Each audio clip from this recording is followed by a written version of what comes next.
Todo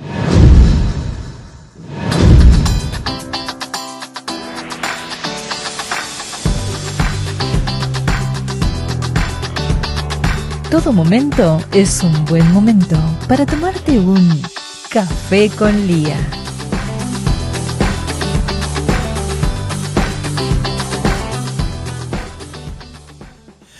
Hola. Mira, bueno, ya no lo voy a decir porque todos los que oyen Café con Lía se dan cuenta que Lía está súper feliz cada vez que hace una conversación, hace un encuentro de café. Pero bueno, gracias a Café Durán y Empresa Panameña de Alimentos tengo esta satisfacción. La verdad es que hemos dado unas vueltitas, ¿no? Varios días que vamos este día, no, bueno, pero ya no aguantábamos entre el café y el té cuando nos encontrábamos. Al punto que, queridos amigos, la verdad es que tuvimos que decidir de repente que ya, vamos a grabar, porque si no seguimos y se nos van las 24 horas hablando sin grabar. Ricaute Samaniego, la verdad es que es un honor para Lía tenerte hoy aquí compartiendo nuestro café, tu té, sí, deliciosos de Durán. Y quiero aprovechar estos minutos porque para mí son dorados. El saber más allá de lo que el mundo sabe en relación a tu vida, Ricaute, mira, la verdad es que es como ¿qué te digo? Comenzar a trabajar un bestseller. Para efectos del día.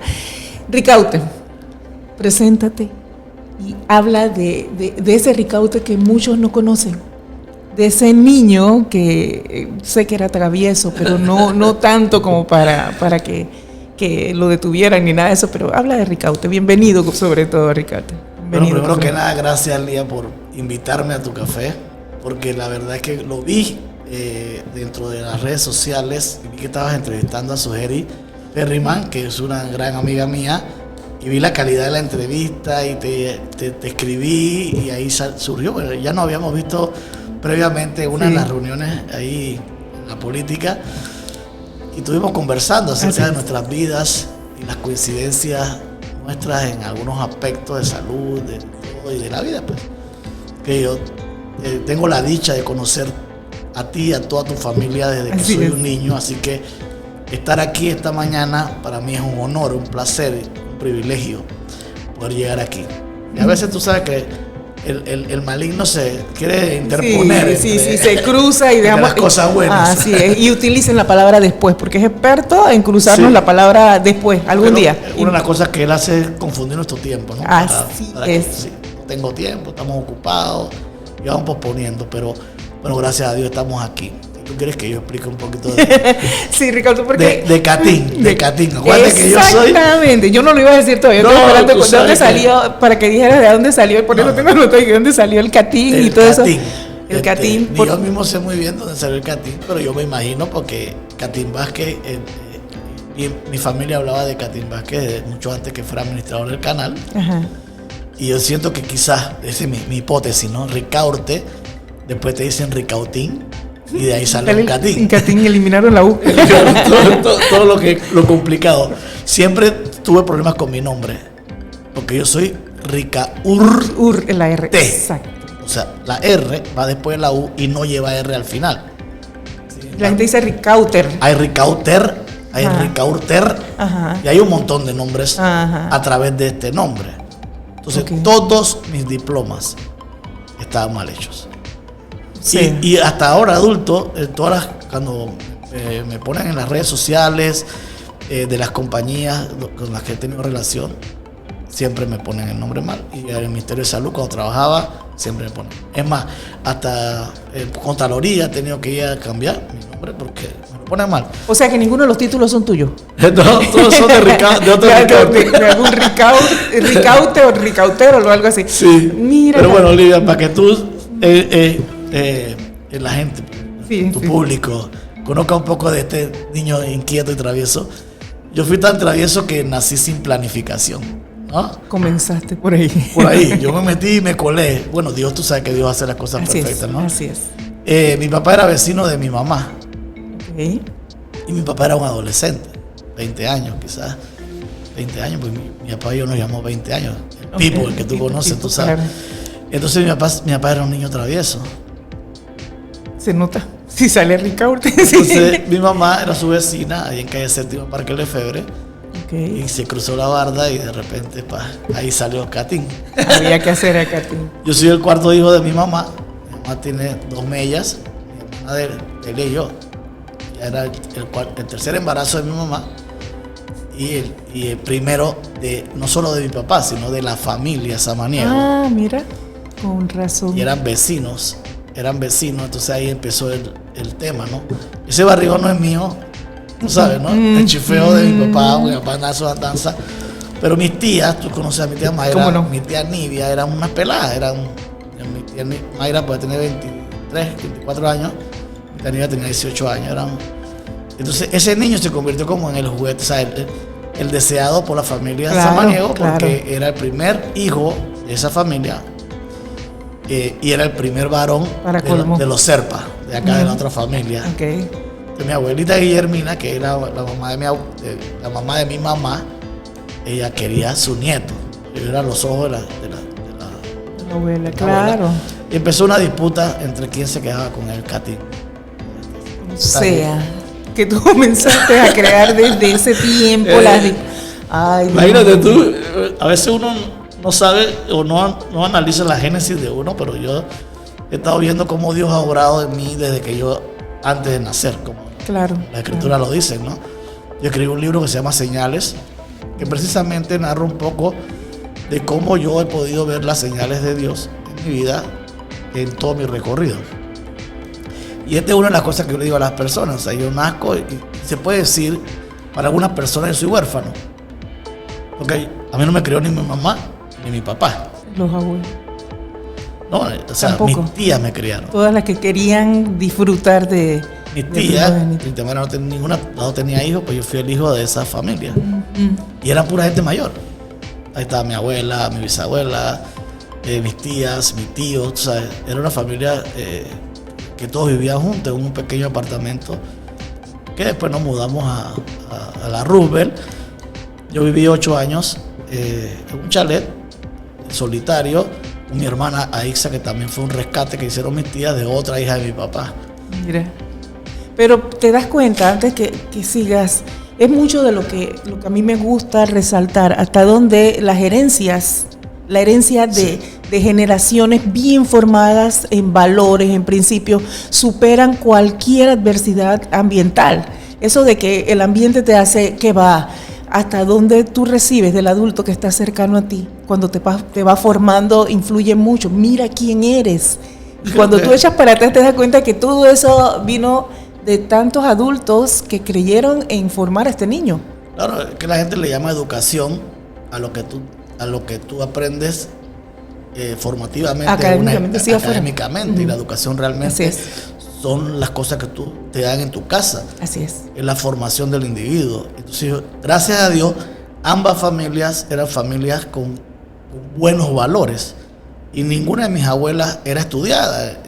Era gente sin educación formal. Era mi bisabuela, que era el tronco de familia por parte de mi papá, venía siendo una empleada. Vino del interior a ser una empleada en la casa de Isabel Herrera Ovaldía, de la profesional, de los dueños de la profesional. Entonces, mi abuela era su empleada, la que le planchaba y la que le lavaba. Y gracias a eso mi papá y mi tío y todos ellos estudiaron en la profesional. Ah, mira, ¿viste cómo va cruzado todo, pero en positivo? Sí, y por parte de mi abuela, pues mi abuela era una mujer, mi abuelo murió en un accidente ahí el Baturro, donde estaba el Baturro, atropelló un carro ahí. Mi abuela quedó viuda a temprana edad, cría con 4 hijos, mi mamá y mis 3 tíos.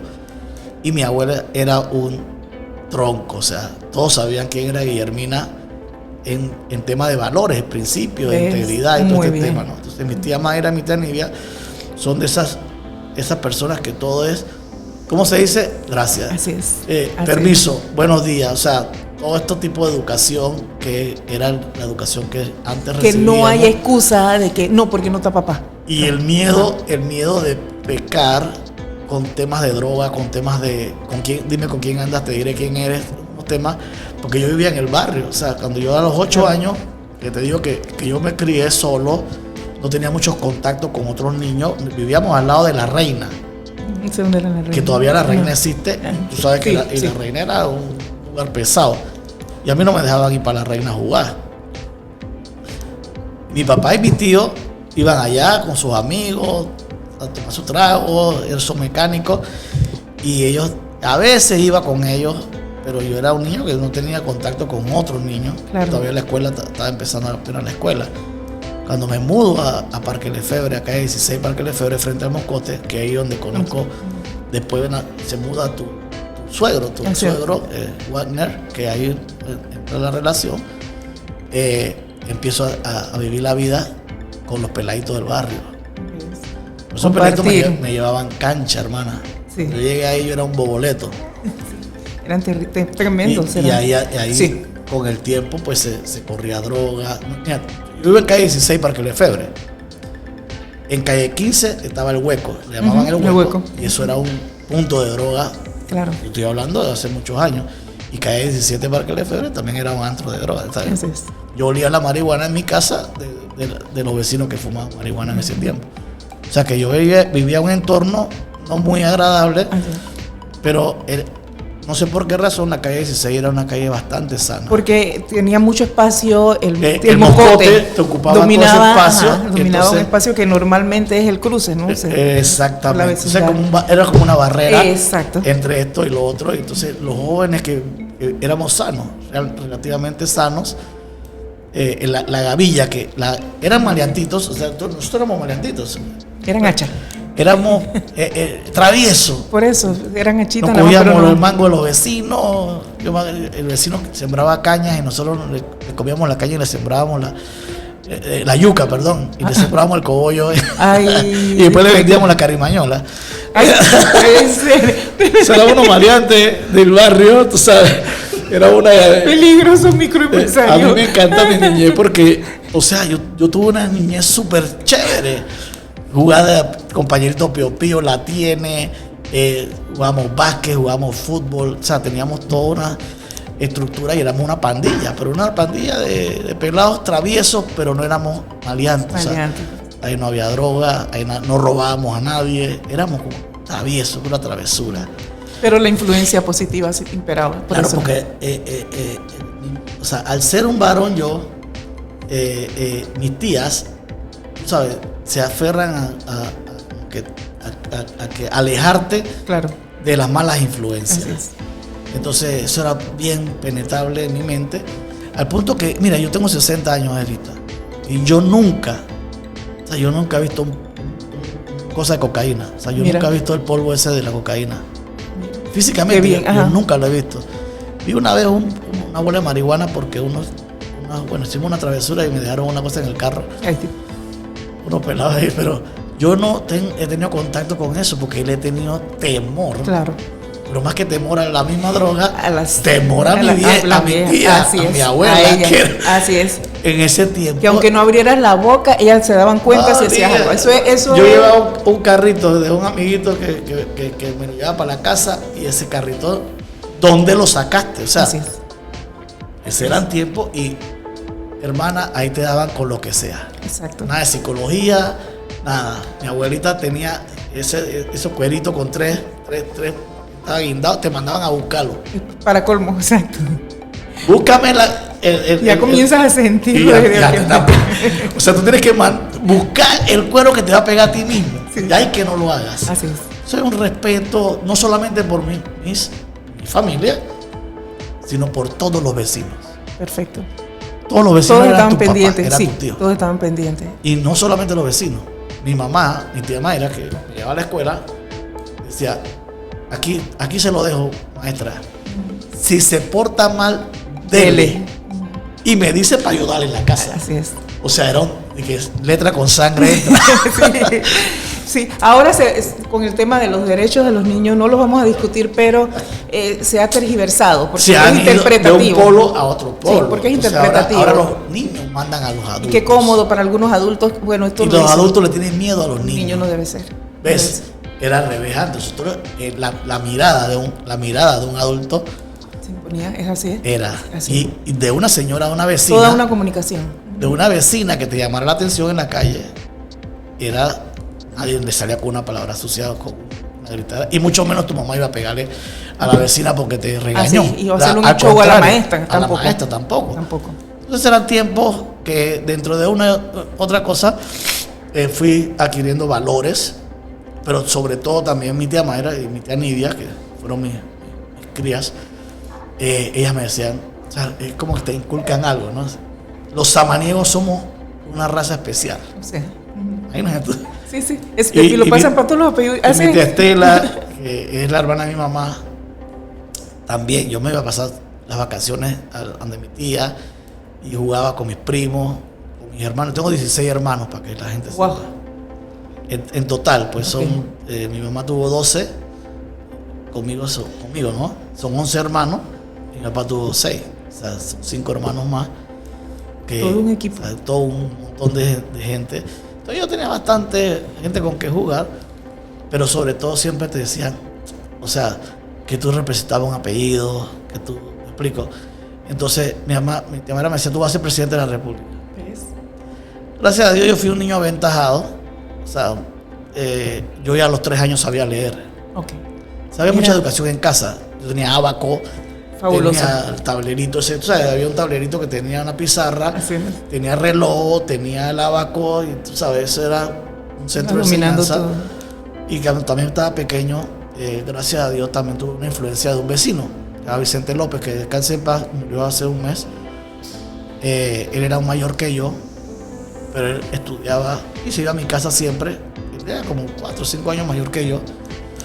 Y de lo que él estaba estudiando en secundaria, ya yo en primaria me lo estaba aprendiendo. Que las tablas, la tabla periódica, esto la especie de los animales, todo eso me llamaba la atención. Y yo aprendía muy rápido y aprendía muy chico. Entonces, de ahí se me metió la idea. Cuando se murió mi abuela, mi bisabuela, que vivía con nosotros, se murió en casa. La viviste. En ese tiempo la gente se moría, lo velaban, tú sabes. Sí, todo. Llegaba un tipo ahí, le metía formol para preservar el cadáver, y el cadáver se quedaba ahí al novenario. Se hacía con él. Sí. Se podía como convivir, suena extraño porque es vivencia, ¿no? Pero convivir con quien se iba. Yo tenía 13 años cuando murió mi bisabuela. 13 años. Ajá. No había ese entonces distanciamiento. Yo la vi y ahí la vi fría y yo vi que estaba muerta. Y la doctora Minerva Aldrete, que era la médico de la familia, vivía como donde está ahora el Yap Yap. De ahí cerca. Yo me fui corriendo a buscar a la doctora para que viniera a hacer certificado. Entonces me llamó la atención eso, de la muerte y del tema. Y ahí fue donde decidí ser médico. Que yo iba a curar a la gente para que no se muera como mi abuelita. Exacto. Entonces, ahí se metió la idea enfrentar las pérdidas. De ser médico. De los 13 años más o menos ya tenía ese espíritu de, bueno, el chiquito ¿tú qué vas a hacer cuando sea grande? Que doctor, yo voy a ser doctor. O sea, ni conocer la guerra. Y ese camino mi tía me lo fueron ¿cómo te digo? Alimentando ese sueño. Y bueno, saca buenas notas, porque tú sabes que aquí no tenemos plata para pagarte una educación y tal. Así que yo desde niño empecé a planificar mi vida. O sea, yo sabía que ninguna de mis familias tenía la economía para mi futuro. O sea, que mi futuro iba a depender de mí mismo. Y eso lo planifiqué al punto que cuando ya estaba en tercer año de secundaria, estaba en Moscote. Yo estudié en escuela pública, para la gente que no, que ella estudié. Eres tú. Yo estudié en Kinder San Cristóbal, ahí en calle Quinta, Parque Lefebvre. Fue la única escuela privada que quizá yo tuve y tenía hasta UCI. Era antes del Milagro. Ahí por el Milagro. Y de ahí, mi tía, fíjate lo interesante de esto, mi tía, y que en el Haití no te quiero. Con ese poco de chombito, peleones y drogadictos. O sea, tenía un estigma de la escuela. Exacto. Lo entiendo. No, lo entiendo porque es la población que imagínate tú, yo quedé en Estado de Israel, en Villa Guadalupe. O sea.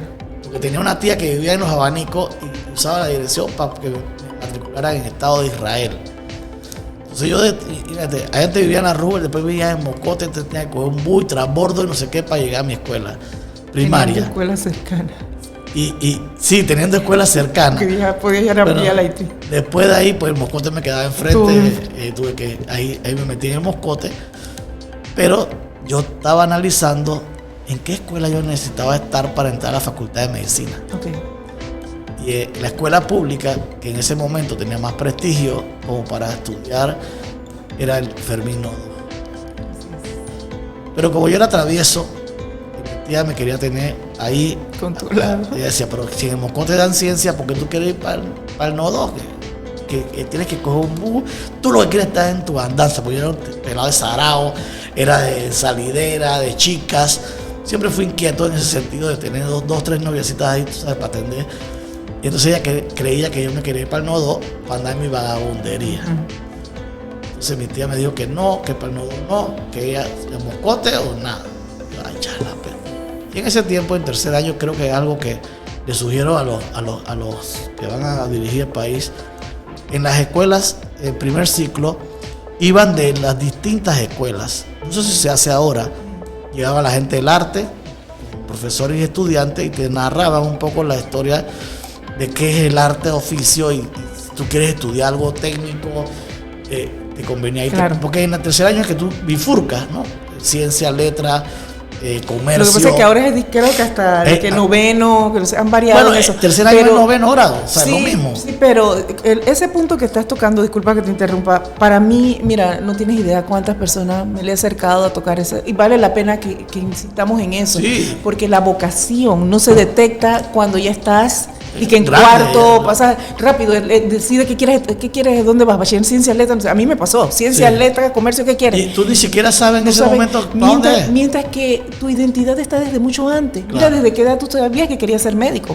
Entonces, desde ese tiempo, y eso porque tenías la influencia ambiental, familia y demás, pero ¿cuántos niños van creciendo sin saber que eso que les encanta hacer no termina siendo lo que define su vocación? Entonces, de repente hay que correr a una carrera y de repente entonces hablan de que se salen al segundo semestre de la universidad. Venga, Porque no, que eso es lo que no quería. te llena. Entonces, Bueno, en ese ahí- sentido, pero tú ibas clarito. Yo estaba claro.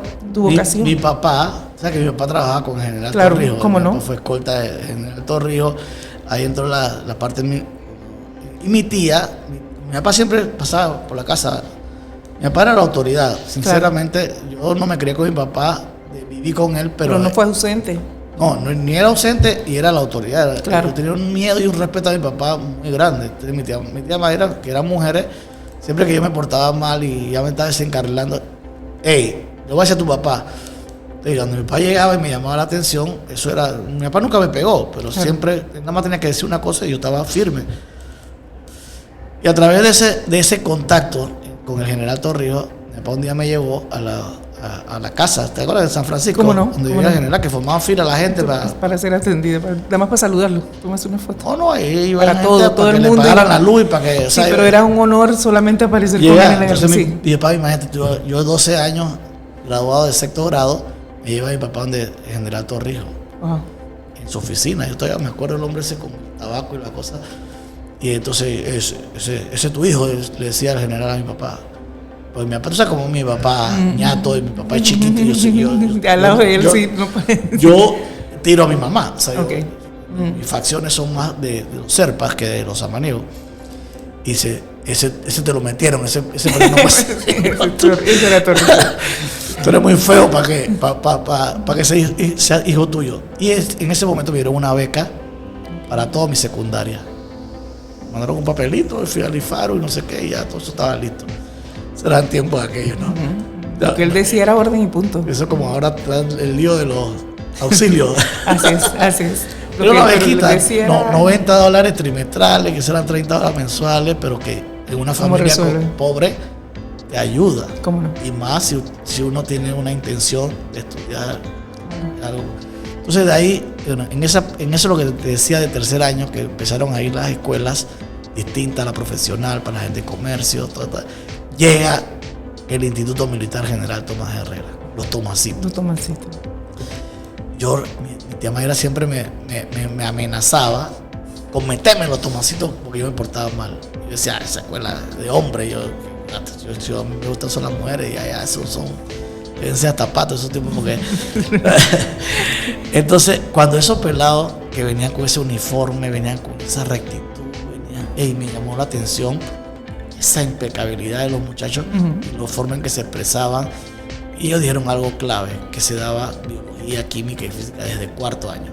en la mayoría de las escuelas se empezaba en quinto. Yo dije, wow, esta escuela me conviene, porque si me preparo bien, voy a entrar a la facultad de medicina. O sea, mi nota estaba claro, ¿no? Entonces la gente piensa que me fui a los Tomacitos a ser militar. No, yo fui a los Tomacitos de las asignaturas. por la asignatura. Claro, tenía que pasar. Siempre en la vida que tú quieres algo, tienes que pasar un precio. Cuando tú quieres algo bueno, tienes que pagar un precio. ¿Y el precio cuál era? Oye, ejercicio, todo, y la maltratadera. O sea, era una escuela militar. Éramos peladitos que entrábamos como niños y salíamos como hombres formados ya.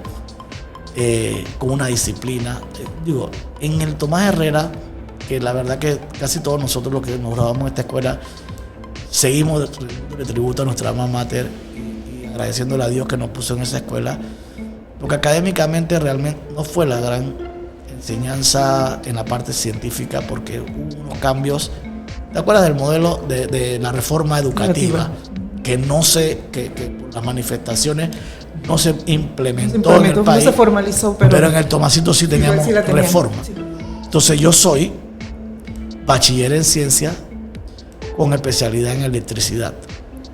Hay otros que eran de soldadura o metalmecánica, y otros que eran agricultura, ebanistas. O sea, la idea de General Torrijos es que se formara el individuo con un oficio que pudiera trabajar inmediatamente sale. Porque el bachiller en ciencia, tú sabes que tienes que ir a la universidad porque ¿qué tanto campo tienes? Nada, tú vas a manejar taxi o vas para un almacén a atender. O sea, no había mucha campo.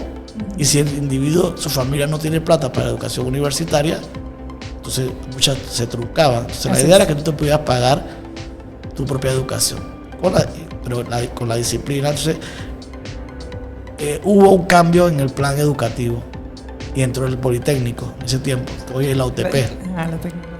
Y le metieron mucho a la tecnología. Todos mis compañeros que se hablaron de los Tomasitos, que se fueron para la UTP, hoy el rector de la Universidad Tecnológica de Panamá es compañero mío de graduación, Omar Esprúa. ¿Ves? A mucha honra. Es un hombre que ha escalado súper bien. Pero o sea, muchos de nuestros compañeros son electricistas, son ingenieros, son temas tecnológicos. Claro. Por la parte científica se fue quedando un poquito rezagada. Pero fíjate lo interesante, Lía.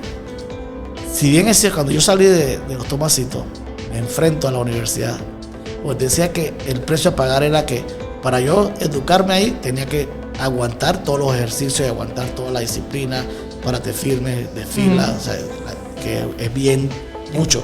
Es fuerte. Porque nada más para decirte que nosotros fuimos como 700 personas, 700 jóvenes de las distintas provincias del país a aspirar a ser Tomasitos. Y nada más habían 200 y pico cupos. Wow. O sea, se iban a eliminar 500 personas. Y del primer día que llegamos, los buses que nos llevaron a la escuela, éramos puro pelado con pelo largo, con barba, o sea, puro vagabundo. Y de ahí... Niños chicos de moda. Había de todo ahí. Entonces, cuando tú llegabas, imagínate tú, yo no sé nada, me mandan a ponerme la maleta en la cabeza. Y después me mandan que paso la gallina, que tú te agachas y tienes que caminar agachado con tu maleta en la cabeza. Para ir para el comedor a comer. Eso era una ruta. Y cada vez que nos paraban, se desmayaban. Los pelados se empezaban a desmayar. Y los buses estaban prendidos y los sargentos y esa gente decía, ¿quién se quiere ir? ¿Quién se quiere ir? Y se iba un montón. O sea, el bus se iba de nuevo lleno para atrás. De peladitos que los papás muchas veces los forzaron ahí. Y no aguantaba nada y se iban para adelante. O sea que hubo un autofiltro. Hay un filtro y ahí nosotros pasamos ese periodo, se llama periodo de admisión. Okay. Son 2 semanas donde te dan retruque de ejercicio y de corredera y física, y también son los exámenes psicológicos, toda la parte para ver quiénes califican para entrar. O sea, ya yo empecé a tener competencia para poder entrar había que ganarse la entrada. Claro. Entonces ahí me graduó. Gracias a Dios, no solamente me graduó. Es algo que me pasó en esa escuela. Es importante a veces ver cómo Dios te va preparando, ¿no? Yo era un pelado promedio, o sea, siempre estaba que cuadro de honor en la escuela primaria, en la secundaria. Ya cuando entré al Moscote me empecé la adolescencia, empecé a descuidar, como no me importaba las notas ya.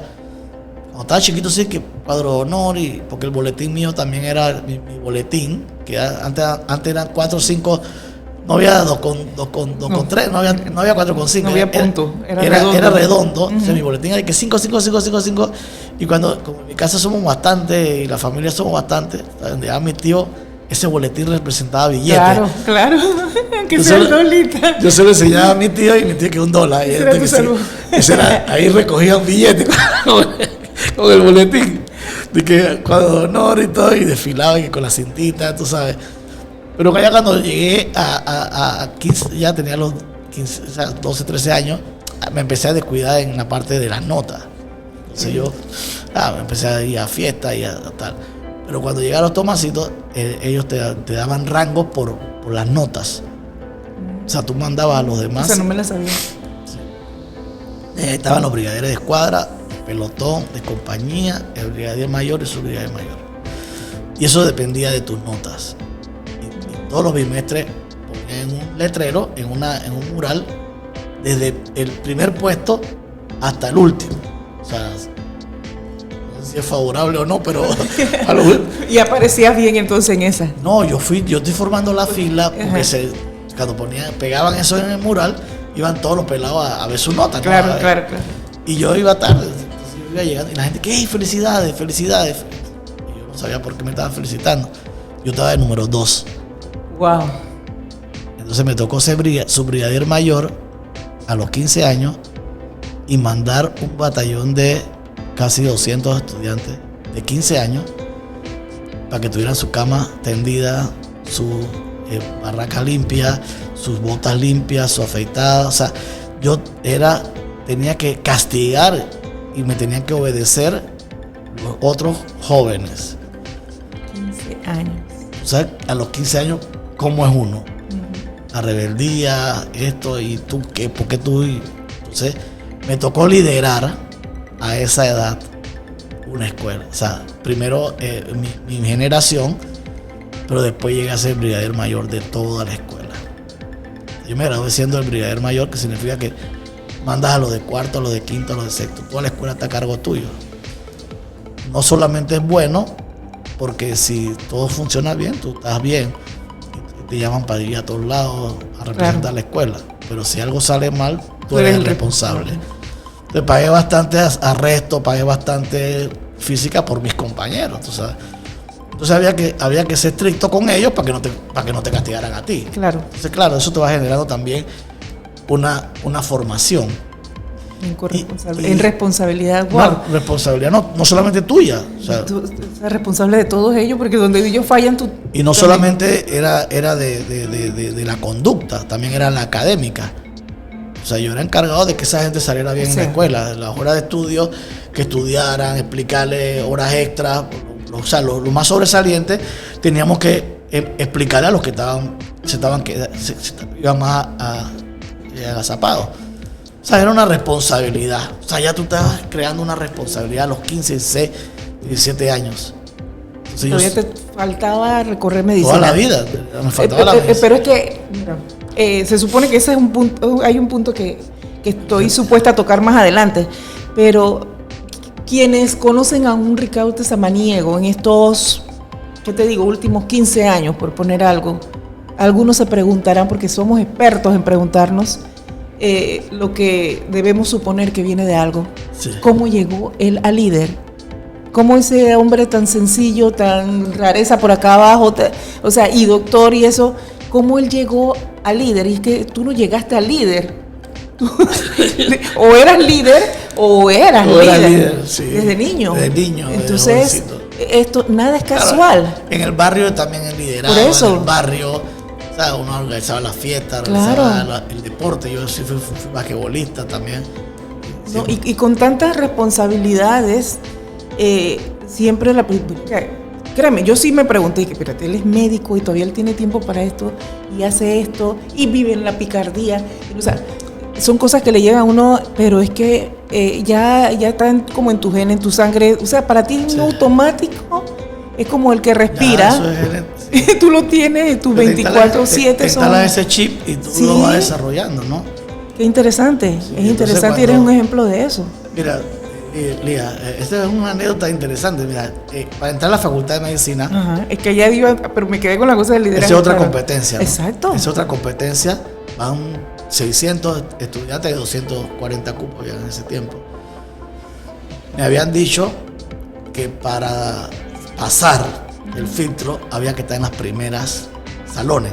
La gente en los primeros salones, Mira tú. o sea, tú sabes que uno va averiguando Sí, ahí los tips. y te van diciendo, ¿no? Entonces yo digo, la inscripción era el lunes. ¿Sabes cuándo yo me fui a formar fila a la Facultad de Medicina? El viernes en la noche. O sea, todo el fin de semana. Todo el fin de semana durmiendo ahí llevé un sleeping bag, llevé mis cosas y mi mamá me llevaba, mi tía me llevaba comida allá y todo. Y no, pero fíjate lo interesante, cuando yo llegué yo era el 100 y pico. O sea, Yo pensaba que iba a ser... ¿Cuántos fueron ni del jueves? La gente de Chorrera, la gente que... Ay, Dios. Eso era un campamento el fin de semana para el lunes entrar a la facultad. Estaban formando fila para entrar a la Facultad de Medicina. Era la única facultad de medicina. Ojo, en ese tiempo no había ni Columbus, No había ni privadas. Latina, ni nada. Era, Pero no ahí tenía idea que pasaba eso. eran 240 cupos y punto. Si no pasas ahí, te tienes que ir para afuera y esa no era mi estaba en tu posibilidad. plan, O te tienes que ir a biología, farmacia, esperar para volver a intentarlo el año siguiente. Y ese no estaba dentro de mis planes. Entonces o sea, por eso digo, siempre hay que pagar un precio Claro. y siempre hay que hacer, o sea, tú tienes que sustituir con algunos sacrificios las ventajas que tú no tienes. Así ¿Me explico? Así es. Hay gente que de repente su papá es médico y consigue un cupo, o sea, tú sabes cómo es esto, Sí. se da en todas estas cosas. Yo no tenía nadie. En mi casa, el primero que se graduó por ahí de algo era yo, en Claro. mi familia. Y no tenía ningún conecte, eso era dale porque dale. Entonces tú tienes que superar. Si tú sabes que tú estás desventajado con respecto a lo que viene en San Agustín, lo que viene en La Salle, tú tienes que irte más temprano. Claro. La gente a veces quiere hacer las cosas, lograr cosas con el mismo estadio, sin darse cuenta que Así yo soy como si chiquito. a las 7 voy a las 6. Si yo soy chiquito y flaco, yo cuando jugaba basquetbol, entonces yo tenía que ser veloz y tenía que tener Claro, buena puntería, claro, porque claro. yo no iba a estar en el centro con los grandes. Claro. Tenía que desarrollar destreza para poder ser bueno en un área donde los grandes no son tan buenos. Entonces cada quien tiene que buscar cómo desarrollo las habilidades por un lado que no tengo en el otro lado. Claro. El tipo feo, como yo era medio, no soy muy agraciado, tenía que desarrollar labia para poder levantar. ¿Sabes? Claro. Tú desarrollas labia cuando tú eres feo. El bonito nada más llega y las chicas lo persiguen. Claro. Entonces uno tiene Que desarrollar lo que. uno tiene que desarrollar siempre una algo ventaja extra, claro. con respecto a la competencia que tienes al lado. Claro, claro. Entonces cuando yo llego a la facultad, bueno, entro gracias a Dios, pero esa entrada fue bien traumática. Porque, mira, les cuento eso siempre a las personas. Cuando yo entré el primer día a mi salón, la profesora, me acuerdo todavía, Panchita, ella es la mamá del doctor Sousa, que es bióloga. Entonces, ella empezó a preguntar. Y yo no sabía nada de lo que ella estaba preguntando. O sea, yo no había dado ninguna de esas clases de lo que ella estaba preguntando. Y yo veía que todos los demás pelados levantaban la mano. O sea, ellos sabían la respuesta de algo que yo desconocía completamente. Y es con esa gente era que yo iba a competir para entrar. Qué difícil. Yo llegué llorando a la casa y decía, ¿qué va? Esto es por gusto. Yo no, o sea, esta gente me lleva a una cancha, pero algo que aprendí en los tomacitos es a parir. A que no hay obstáculo, a que tú puedes vencerlo y tal. Y algo que dijo el profesor Guerra, que no sé si está vivo todavía, había una clase en la universidad que se llama IBU, Introducción a la Vida Universitaria. Dentro de todas las materias que te dan normales, esa te dice que el campus, cómo son las elecciones, que no sé qué, te va dando todas las autoridades, te va como penetrando en el mundo universitario. Y él dijo algo interesante. Para que tú veas que hay mensajes que que definen tu futuro y tu vida. Él dijo, ustedes vinieron aquí, vienen con amigos de la escuela, vienen con esto, olvídense de eso. Péguense a los que más saben. Y ese es un consejo que te doy ahora en negocios, que estoy en emprendimiento. Oye, pégate al que tiene resultados. Declárate ignorante. Declárate ignorante. Ajá, y la necesidad tiene cara de perro. Así es. Mira, entonces yo vi a los pelados que levantaban o sea, cuando yo estaba pensando la respuesta, esos tipos ya habían respondido. La persona había terminado de preguntar cuando esos tipos... Y uno de ellos es el doctor Ángel Zorrilla. Okay. Yo vi el negrito ese. Yo dije, este man, yo lo había visto ya en la fila. Era bien bocón, se ponían a preguntarse así. Y vi que el tipo era brillante. Y todavía lo es. Un gran amigo, uno de mis mejores amigos en la vida. Entonces yo quería estudiar con ese tipo. Y tenía un grupito. Ellos creo que venían del nodo o algo así. Pero cuando yo me acerqué, fui haciendo, ¿sabes? Ese es otro tema. ¿Cómo llegas? Del Carnegie, cómo ganar amigos e influir sobre las personas.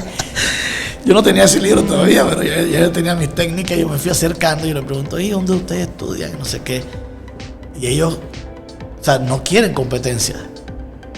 ¿Estás entendiendo? Sí. Yo no voy a ayudar a un pelado que me puede quitar mi puesto en la facultad, obviamente. Entonces el tipo me dice que en Caledonia, así. O sea, Caledonia, te puedes imaginar Caledonia. Cuando no podías ni salir de tu cerquita. No, pero digo, Caledonia, sí, imagínate, ¿dónde él no me dijo de que en tal lugar, él me dijo Caledonia, todo. Pero para chifiarme. Y ellos me estaban chifiando. Entonces yo me fui, yo conocía un poquito el barrio, yo me fui ahí a donde está ahí por Caledonia, tenía unos amiguitos que vivían por ahí, fui y pregunté que tú eres una familia Zorrilla. Zorrilla no es un apellido común. Claro. Se me dieron, no, allá, ahí una señora, cuando fui a ese lugar, era la abuela. O sea, ¿sabes? Definitivamente tus eslabones todos están cruzados. Me voy y dice, yo soy amigo de Ángel Zorrilla, ese es mi nieto, él vive arriba de Piccolo de Caledonia, arriba de Piccolo. ¿Te acuerdas dónde queda Piccolo ahí en la esquina? El teatro Presidente, por ahí. Entonces me voy allá y le pregunto a la gente, ¿en qué apartamento vive Ángel Zorrilla? Que en el segundo piso, en tal lado. Y toco la puerta. Y cuando esos tipos vieron que yo llegué, chuzo. Qué sorpresa. Tú sabes cuando alguien no te que no quería que tú llegaras y llegaste. Bueno, así wow. Bueno, ya no, ni modo, ya me tenían que aceptar en el grupo. Yo llegué hasta allá y empezó el tema. Ese es un cuento que mira, mucha gente me dice que 14, me dice Guillermo. Porque yo me acuerdo que ellos tenían un grupo de estudio, entonces empiezan con un libro, empiezan a poner un problema, ¿no? Hey, si esto es no sé qué, si no sé qué, Y yo estaba empezando a analizar el problema para buscar la respuesta y los tipos que ya. Y yo no siquiera había empezado a pensar. Entonces le preguntan a ti que te dio 14, a ti que te dio 14. Y cuando me preguntan a mí, a ti que te dio 14. O sea, yo dije 14. Después yo me iba a mi casa a ver cómo salía ese 14. O sea, yo tenía que desbaratar el problema y buscar para llegar a la fórmula. Porque yo no quería tampoco atrasarlo ahí en su estudio. Y de esa manera yo me quedaba hasta las 2, 3, 4 de la mañana estudiando. Y ahí fui alcanzando a los que ya me aventajaban. O sea, claro. Cuando tú estás en desventaja, tienes que trabajar más. Así es. Cuando tú no tienes plata para un negocio, tú tienes que hacer algo para conseguir la plata. Si tú no tienes más al negocio, entonces claro. Tú tienes que, o sea, no puedes decir no puedo. Tú tienes que decir cómo puedo. O sea, cambia el no puedo por el cómo puedo, porque el cerebro siempre va a responder a la pregunta que tú le hagas. Hay un libro que se llama así, la respuesta está en la pregunta. Okay. Si yo le digo a mi cerebro, ¿por qué no puedo? Me dice, claro, tú eres pobre, tú tienes esto, Todos los no. Pero si yo le digo, hey, ¿cómo puedo? Él también va a buscarme la respuesta. Tú puedes hacer esto, tú puedes hacer esto. Entonces, la mayor parte de las personas están acostumbradas a preguntarse negativamente. Y tienes que desarrollar tu cerebro para preguntarle positivamente y también llenarlo de información para que él vaya haciendo eso. Entonces, bueno, ahí entro a la facultad, gracias a Dios. Y me fue muy bien en la universidad. Yo no sentí la universidad. Yo fiestaba y todo, y jugaba, fui secretario de deporte muchos años en la universidad y fui hasta vicepresidente de la Asociación de Estudiantes de Medicina. O sea, siempre estaba liderando. Liderando en algo. Yo siempre estaba buscando. ¿Sabes por qué? Mira, este es secreto para la gente que no sabe, ¿no? Me dijeron que en asuntos estudiantiles daban unos cupones de comida. ¿Tú te acuerdas que la comida en la universidad valía 50 centavos en la cafetería? Sí. Y Yo trabajé en asuntos estudiantiles. Bueno, ahí está, no sé si conociste a Navarro. Por supuesto. Bueno, ese era esposo de una prima mía, Por supuesto. Yeyo Navarro. Sí. Entonces, pero Yo llegué con Weatherboard a trabajar en asuntos estudiantiles. Bueno, Llevé la póliza de accidente para los como yo venía jugando basquetbol de pelado y hice selección del Tomasito, Ajá. entonces creé la selección de la Facultad de Medicina. Ya como seleccionado, ya tenías derecho a tu cupón, Ajá, la libreta. pesito. Ajá. Pero también, si tú eras miembro de la directiva de los estudiantes, también tenías derecho a otro cupón. O sea que yo tenía 2 cupones, el de deporte y el de asunto estudiantil, de política estudiantil. Así que yo comía $2. Yo tenía para el almuerzo y para la cena. Genial. Y por otro lado, si tú te ofrecías como asistente en las Un vacaciones, trabajo en matrícula. te Trabajo por matrícula. exoneraban la matrícula. Así Entonces yo, todos los recursos que yo podía hacer para ahorrarme plata, yo me había ganado una beca de puesto de honor. O sea, cuando hay una ley en Panamá que los primeros 3 puestos de honor de todas las escuelas reciben una beca automática del Así Faro. Pero de con honores y entonces tenía mi beca. Por eso eran, creo que eran $450 mensuales, trimestrales, o sea, $150 mensuales. Entonces yo siempre, o sea, lo que te quiero decir es que yo sabía que mi familia no iba a ser responsable de mi futuro, tenía que ser yo y tenía que buscar las herramientas y existen. No echarse porque la familia no puede. Mire, la gente, o sea, yo le digo a la gente, mira, yo vivía calle C Parque Lefebvre, tú sabes perfectamente de dónde es porque así es. Yo no tenía carro, iba a pie, con todos los libros gruesos esos de medicina. Que era transísmica. Es en transísmica. Es transísmica. No es Vía España. Entonces, fíjate. Yo, en mi casa, tú sabes, éramos de que 9 personas. En ese apartamentito, que era de 2 recámaras, y un cuchitril ahí. Sin aire acondicionado y sin buena luz. Así que mi plan era irme a estudiar a la universidad. Claro, pues no puedes afectarlos a ellos mientras estás estudiando. No, ellos tienen que... Todos se Pero afectan. yo tomé una rutina, por eso que yo me acuesto tarde siempre. Yo llegaba de la facultad como a las 5 de la tarde, de la Facultad de Medicina, y siempre me iba a jugar basquetbol. Era mi desestresante. Terminaba de jugar basquetbol ahí mismo frente del colegio, comía y me acostaba a dormir. A las 7 yo estaba durmiendo y yo me levantaba a las 11:30. Y a esa hora yo caminaba de mi casa a Don Tito. ¿Te acuerdas que estaba Don Tito en la parada? Cogía mi bus en Don Tito, me bajaba ahí en el Banco Nacional aquí en Vía España, caminaba todo ese recorrido desde la parada de Vía España hasta la Facultad de Medicina al frente del complejo. El complejo. Y a las 4:30, 4 de la mañana, atrás de nuevo, caminaba para Vía España, estaba el Banco de Boston antes, el Crown ahí, casino, ahí cogía el bus para bajarme acá en Parque Lefebvre, a mi casa, para bañarme, vestirme y volví a hacer esa ruta en la mañana. Me bajaba entonces en la locería, acá, perdón, en la lechería, ¿te acuerdas? Osana, está Osana, y cogía el otro bus para la Facultad de Medicina todas las mañanas. O sea, yo hacía ese recorrido 2 veces al día, todos los días, para poder estudiar medicina. O sea, a mí cuando me dicen no puedo, yo no soy pobre, yo no acepto excusa de nadie. Ese es un tema que yo tengo sensibilidad quizás, porque yo no le como. Porque viste que es que yo no le como cuento a nadie porque yo las vi todas así. Claro. Y sin perder tu ambiente social, porque lo que has repetido, tú te mantuviste jugaba, iba a fiesta, iba a hacer todo, pero yo tenía mi responsabilidad. Claro.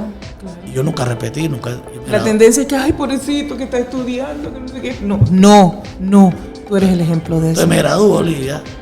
Bueno, gracias a Dios, estoy viendo que ahora, ya hablé en estos días con el ministro, y gracias a Dios me dijo, el ministro de Salud, Luis Paco Sucre, también se graduó en los Tomasitos. Sí. El ministro, tenemos un ministro, tenemos un rector de la universidad, o sea que esa escuela formaba grandes hombres y felicito a mi amigo Luis Paco por el manejo que dio al COVID. Yo creo que uno de los ministerios que no se puede criticar un poco. A nivel regional. Habrá otras cosas que están atrasadas por temas, pero yo creo que el manejo de la crisis del COVID fue un manejo muy responsable del gobierno. Y gracias a Dios lo ingresó él, pues.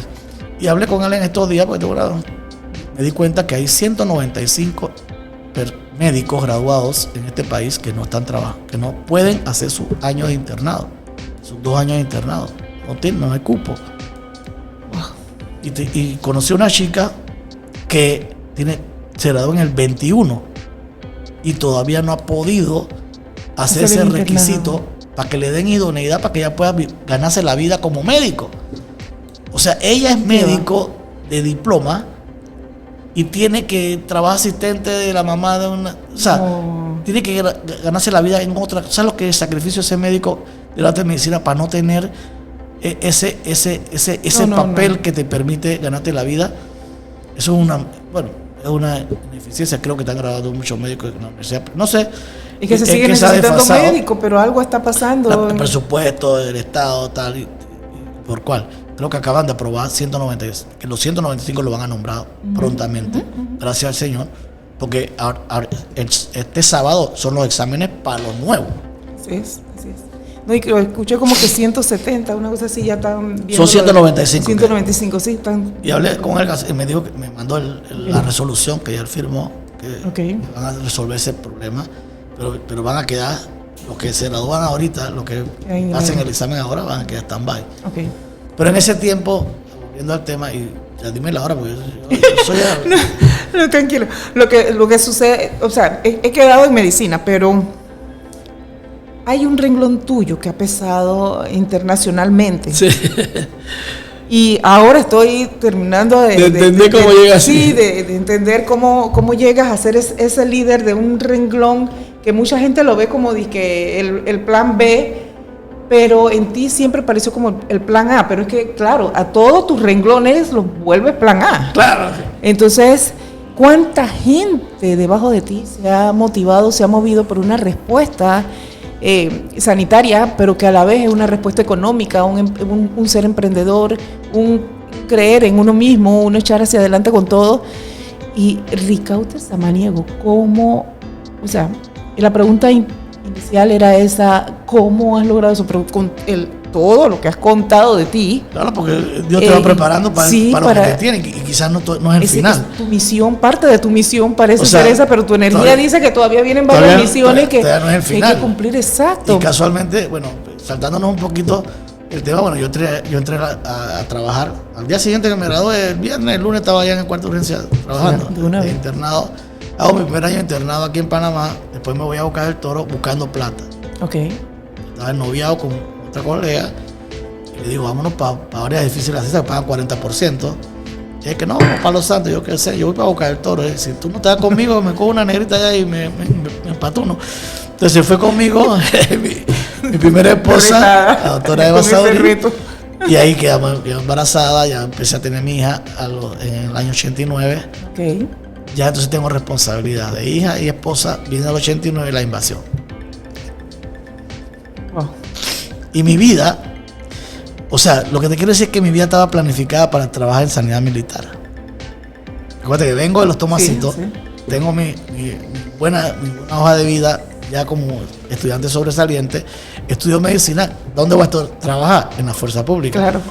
Fuerza de defensa en ese tiempo, que tenía tu estructura de sanidad militar. Y eso se ve truncado.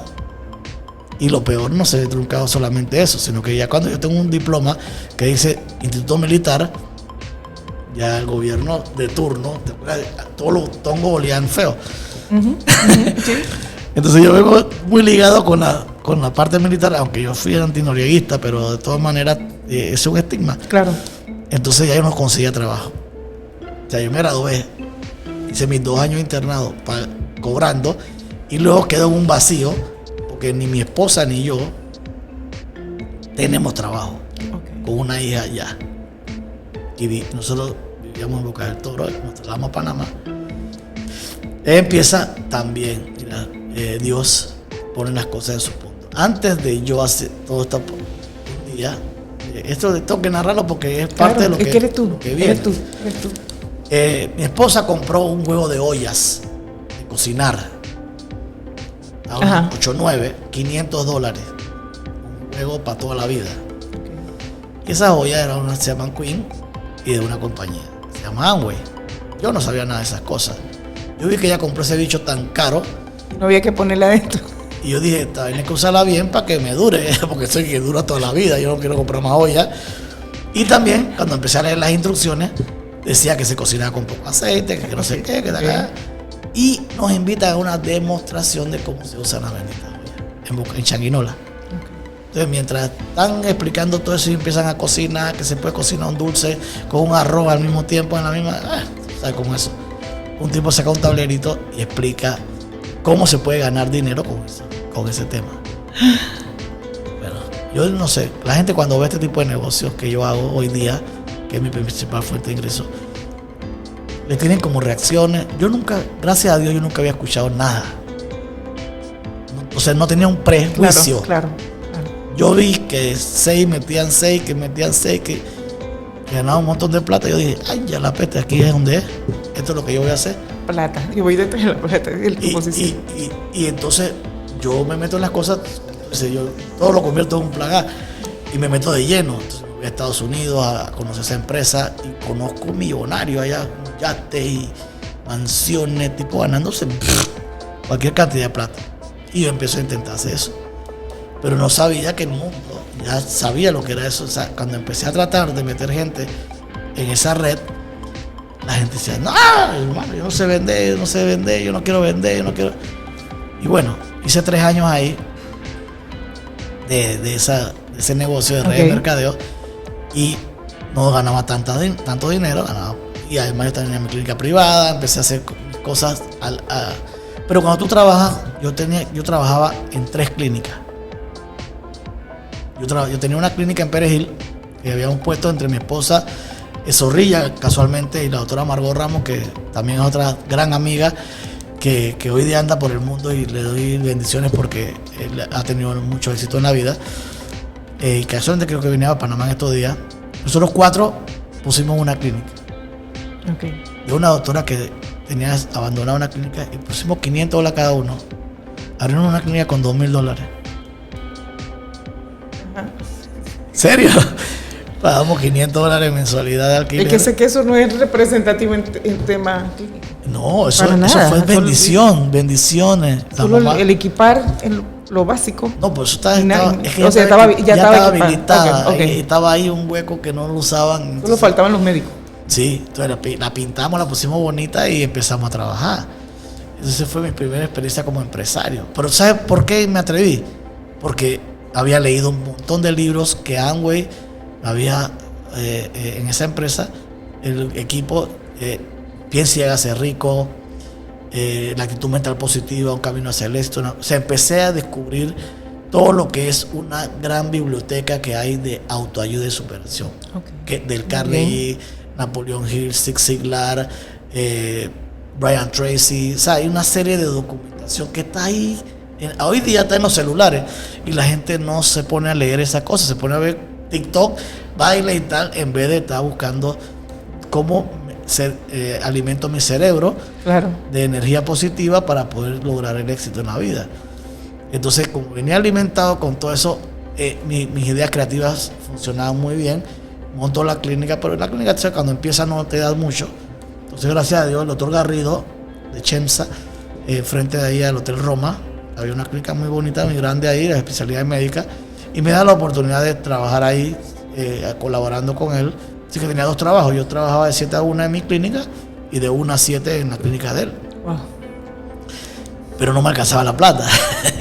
Y había responsabilidad. Entonces me dijeron que en Santa Librada, frente a la policlínica, en la clínica Suero, el doctor Batista, también le agradezco mucho a Batista por haberme dado la oportunidad, necesitaban cubrir la madrugada. Esa clínica es 24 horas. Y me fui allá de 11 a 7. De 11 de la noche a 7 de la mañana, 3 veces a la semana. Y así yo... Pero es que ya lo hacías, esas amanecidas las dabas estudiando. Bueno, o sea, pero la caminando, gente entonces, dice que no hay, que no se puede. Sí. El que busca encuentra y el que y tú te encuentra, preparaste para esas trasnochadas ya. el que encuentra tiene que hacerla. Ya mis ojerones estaba... Pero yo le estaba dando porque tenía que poner a comer a mi familia. Claro.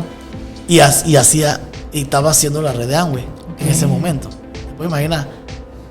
¿En qué tiempo? La gente que no tengo tiempo. Tiempo no tenía yo. Sí. Pero el sueño es más grande que el, Claro, que claro. el sacrificio. Eso es todo. Meta clarita. Tienes metas claras, quieres vivir la vida, buena vida, quieres darle. Bueno, entonces, en esa vuelta una clienta mía, una paciente mía, me dice que hay un trabajo en Darién. Que me puede conseguir trabajo, pero en Darién. En cualquier conchinchina yo me voy. Y así, en el año 91, me convierto en empleado público en la provincia de Darién. Como todos mis planes son plan A, Así es. yo vi un gran potencial en Darién porque no había nada. Claro. Y la gente los médicos, sus colegas que estaban, mira, el doctor Adames trabaja conmigo allá, que es diputado ahora, en Darién, y otros colegas han sido diputados allá, de gremios médicos. Pero en ese momento que yo llegué, casualmente, el viceministro de, cuando Mireya, Alexis Pinzón, que se lo conmigo, era director médico en el hospital, y ahí me tocó trabajar con él, y éramos compañeros de graduación. Así que Alexis y yo empezamos a desarrollar algo que en Darién no se veía, que era medicina de calidad. O sea, pintamos el hospital, empezamos a hacer evaluación de los tiempos de espera, los pacientes. O sea, hicimos una reforma estructural de la atención médica de estos lugares, y también que Alexis es un tipo muy preparado. O sea, éramos buenos médicos graduados aquí. Así que empezamos a dar medicina como si fuéramos especialistas, pero allá en el monte. Okay. Y nos gustó mucho la salud pública, empezamos a crear planes de salud, vacunación, todo. Es una medicina diferente, Elías. Es una medicina comunitaria, es una medicina de contacto con la gente, es una medicina que agarras un bote 9 horas en un río y te vas para una tribu allá y te quedas durmiendo allá y comes con ellos allá. O sea que es otro tema. Claro. Entonces eso te va creando como una sensibilidad, o sea, un sentimiento con la gente más necesitada del país, y va las letrinas. O sea, lo que acá en Panamá la gente se queda y que falta de agua, bueno, allá esa gente la vive todos los días, hermano.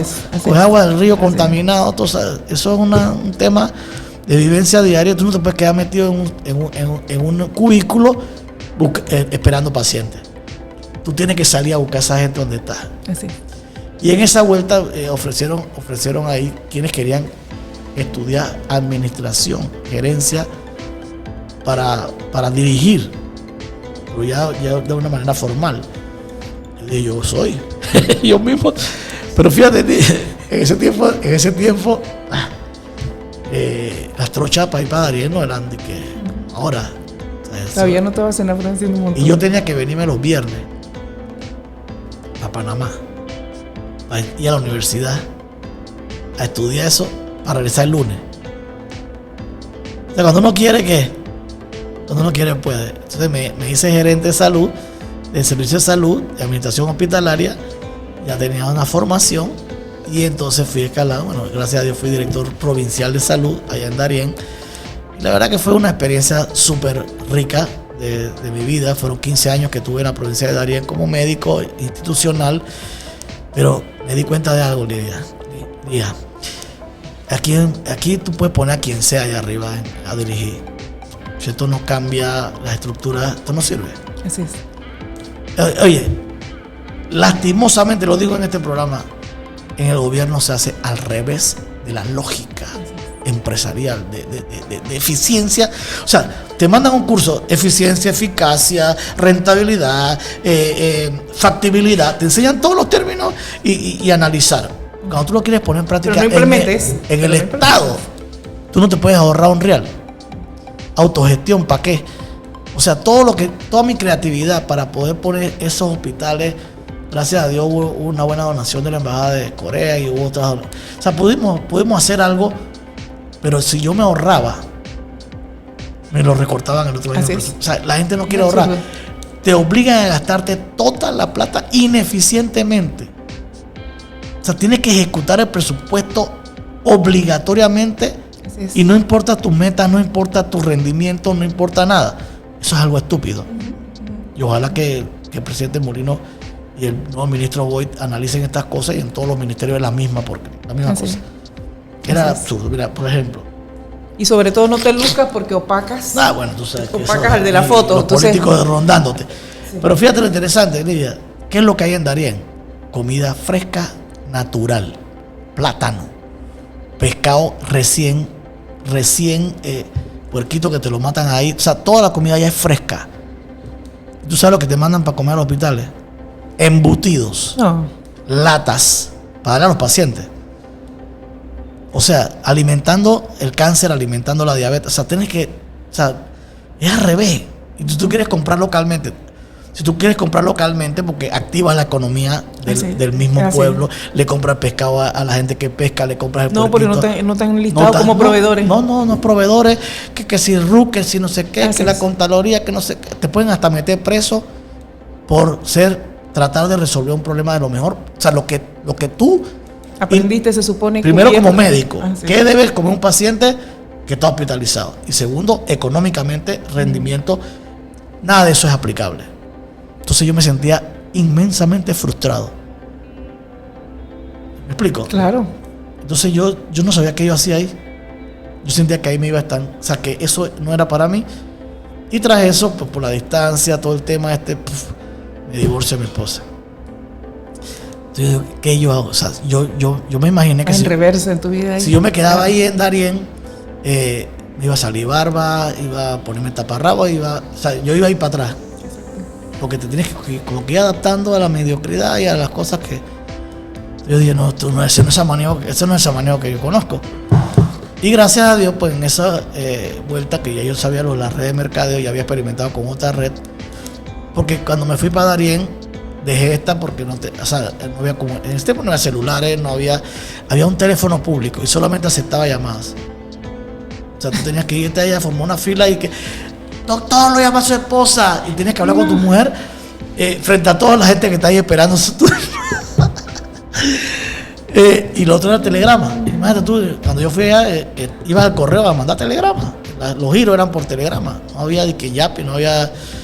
O sea, te estoy hablando de tratar de surgir en un mundo arcaico y tal. Entonces, bueno, en esa vuelta, un día haciendo un seminario aquí en Panamá, una enfermera, un tipo me aborda en la calle y me habla de un producto que quieren introducir a Panamá y de una empresa.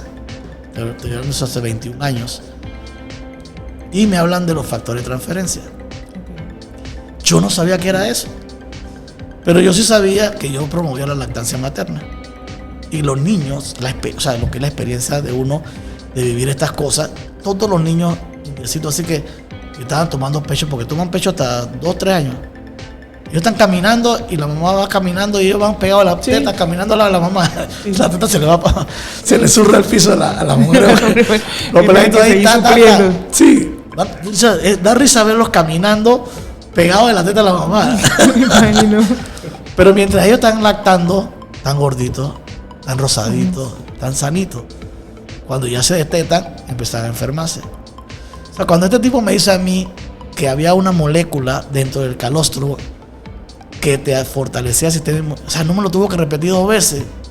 Aunque yo no había estudiado eso en la Facultad de Medicina, la lógica, sentido común y la vida me decía que eso, si eso era cierto, que esa compañía había aislado esa molécula y esa molécula era real, tenía que hacer un efecto en la defensa de la gente. Pero de todas maneras uno viene con paradigma como médico y la persona que me hablaba no era médico, era un carpintero. Entonces yo no, o sea, tenía dudas, pero dice que si tú quieres saber si el zapato te queda, ¿qué tienes que hacer? Medítalo. Ponértelo. No hay de otra. Entonces yo sufría sinusitis y de amigdalitis crónica y tal, y dije, bueno, mira, hermano, yo no sé si eso funciona o no, pero si yo te voy a comprar un frasquito de eso, yo compré los 2 porque son 2 los que hay que comprar al mes. Entonces yo me inscribí, compré mis 2 frasquitos, le di uno a mi esposa y me tomé uno yo y se me quitó la sinusitis y empecé a mejorar la caspa. Y más nunca, en los 21 años que tengo, me he tenido que inyectar antibióticos nuevamente. Cuando yo vivía pegado al antibiótico. Wow. Todos los meses me tenía que inyectar Benzetacil. Los que saben lo que es el Benzetacil, cómo te deja la nalga y cómo te deja el pie, te deja cojeando, yo me inyectaba todos los meses eso. Porque siempre el médico está en contacto con el paciente, te tosen en la cara y ya. Claro. Y apenas empecé a tomar ese suplemento, que no es un medicamento, un suplemento, mi vida empezó a mejorar y empecé a hacer mis pruebas con mi familia. El hijo de Aixa, Arielito, era asmático. Entonces yo dije, Aixa, mira, me está llegando esto a Estados Unidos, pruébalo con Arielito. El lado más nunca ha tenido asma. Y empecé a ver con unas pacientes mías y bueno, y eso se formó ya es algo que traje a Panamá por primera vez. ¿Sabes lo que cuesta también introducir algo, un concepto antiparadigmático? O sea, lucho hasta con los doctores no creen en eso, que eso es natural, eso es un cuento. Pero hay mucho avance científico con respecto a eso y hay 21 años de experiencia, Lía. O sea, tengo 21 años usando los factores de transferencia con todo tipo de personas y con mejorías increíbles, hasta conmigo mismo. Entonces, bueno. Pero es el cruce también de haber aprendido a ver lo de las ollas. Exacto. Entonces yo vi y ya pregunté cómo era el plan financiero. Okay. Entonces, a pesar de que ya había tenido contacto con la industria del network marketing en otras ocasiones, no había caído en cuenta el por qué. Y entonces ahí fue donde yo entendí que lo del ingreso pasivo. O sea, y ahí es donde llevo un poco el tema a mi gente. Yo dejé de vender productos, porque el producto no hay que venderlo. La gente me dice, pero ¿cómo se puede hacer un negocio sin vender producto? No, el producto hay que tomárselo. O sea, cada persona es un consumidor que tiene un cuerpo, tiene un sistema inmunológico, envejece y nosotros tenemos productos para todo eso. O sea, productos que retardan el acortamiento de los telómeros, los probióticos que estábamos hablando hace un momento, claro, que te ayudan a tener una microbiota intestinal saludable, productos que te limpian todas las arterias para disminuir tu colesterol, triglicéridos y bajar tu presión y mantener tu corazón oxigenado y saludable con óxido nítrico. O sea, todas las últimas cosas que el mundo moderno, científico, está descubriendo y está comprobando que es, si tú te ves el programa de Netflix, Las Zonas Azules, no sé si lo has visto. No, pero voy a anotarlo. Porque wow. Las Zonas Azules es un estudio de las toda una nueva. Las 5 localidades mundiales donde la gente muere después de los 100 años. O sea, es una población longeva. En Italia, en Japón, en Okinawa, aquí mismo en Costa Rica, en Nicoya. O sea, y se estudian los hábitos de esas poblaciones, cuáles son los factores en común. Y vemos cómo los frutos rojos, el tipo de alimentación, la socialización, la sonrisa, el vino, o sea, cosas como esas, que el caminar. Espérate, yo creo que aquí ya como que tenemos que ir hace otro. Sí, vamos, porque